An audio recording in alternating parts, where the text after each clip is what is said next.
अष्टादश अध्याय बा 18 अध्याय सप्तम श्लोक बा 7 श्लोक।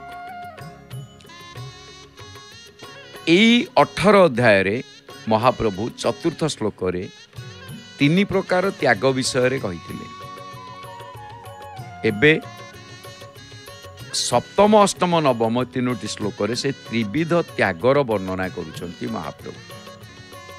मुख्य संन्यास योग कौन रही एथिरे? नियतस्य तु संन्यासः कर्मणोपपद्यते मोहात्तस्य परित्याग तामसः परिकीर्तितः। नियत कर्म त्याग करिबा उचित नुहे। मोहवशत ता त्याग करने को तामस त्याग बोली कहा जाए। 3 प्रकार त्याग विषय वर्णना करिबारे भगवान उद्देश्य कौन ना? उद्देश्य यह जे अर्जुन साक्षात कर्म को ही त्याग करने को चाहूले। श्रीमद गीता द्वितीय अध्याय 5 श्लोक रे कहा जाइछि कौन चाहिए? श्रेयो भोक्तुम भैक्षमपि हलोके। तेणु 3 प्रकार त्यागर वर्णना करी भगवान अर्जुन को ये भविष्यतर प्रत्येक मनुष्य को सचेतन करने को चाहती जे नियत कर्म को प्रत्यक्ष त्याग करिबारे तांकर सम्मति नाही। से सात्विक त्याग को ही प्रकृत त्याग मने करती। सात्विक त्याग द्वारा संसार रु पूर्ण रूपे संबंध छिन्न हो जाए। 3 प्रकार त्याग सात्विक राजस तामसिक।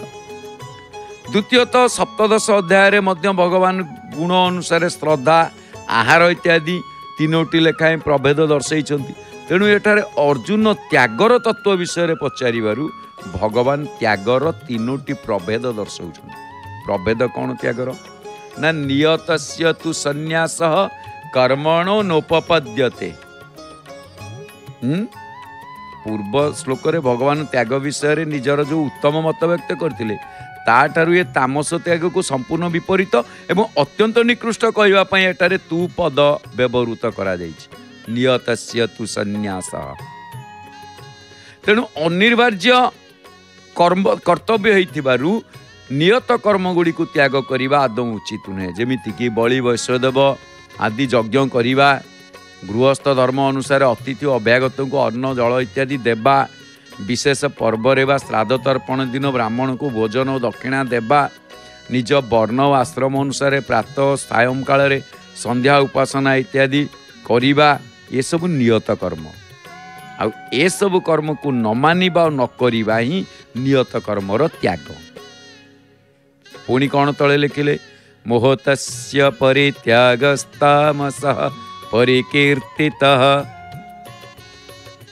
एपरि नियत कर्म गुड़ी को मोहवशत अर्थात निर्विचार रे त्याग करने को तामस त्याग कहती। तेणु सत्संग सभा समिति इत्यादि रे जोग देवा आवश्यक हेइथिले मध्य आलस्य कारणरू जोग न दे आराम रे सोई जिबा, माता पिता वैद्य को डाकिबा बा औषध आनिबा को जाउथिबा बेले बाटरे लोके तास बा पशा खेल देखुथिबा माने खेलुथिबार देखि सेमानक सहित खेलिबारे लागि जाई वैद्य को डाकिबा कथा एवं औषध कथा भूली जिबा। हस खुशी खेल तामसा इत्यादि रे मझी रही मोकदमा तारिख रे कचेरी रे उपस्थित न हेबा एवं शरीर पई आवश्यक शौच स्नान इत्यादि कर्तव्य आलस प्रमादवशत परित्याग करिबा, ये सबु तामस त्यागर उदाहरण। याकू सबु तामस त्याग कहती। विहित कर्म और नियत कर्म रे पार्थक्य कौन कथा एठी आसीछि। कौन निहित कर्म और माने विहित कर्म रे पार्थक्य ना? शास्त्र माने जो कर्म करिया पई आज्ञा देइछंती ता होछि विहित कर्म, विधि सम्मत जाकू मत देइछंती। समस्त विहित कर्म पालन करिबा जनक पक्षे असंभव। कारण शास्त्र रे प्रत्येक 12 तिथि रे व्रत उपवास करिवार विधान रही। धरिनियंतु जड़े व्यक्ति जदि तार सबु बार तिथि व्रत पालन करेंगे तेबे से भोजन केबे करेंगे। एथिरु प्रमाणित है जे मनुष्य पाई समस्त विहित कर्म लागू हुए ना। जेमिति प्रतिपदा तिथिर इष्ट अग्नि, द्वितीय तिथिर इष्ट ब्रह्मा, एमती सब तिथिर इष्ट हिसाब से रविवार सूर्य बार, सोमवार चंद्र बार, शिव बार, मंगलवार जमिति माँ मंगला बार, हनुमान बार, बुधवार महाप्रभु जगन्नाथ बार। तेणु ये सबु बार महाप्रभु का उद्देश्य महाप्रभु का नाम।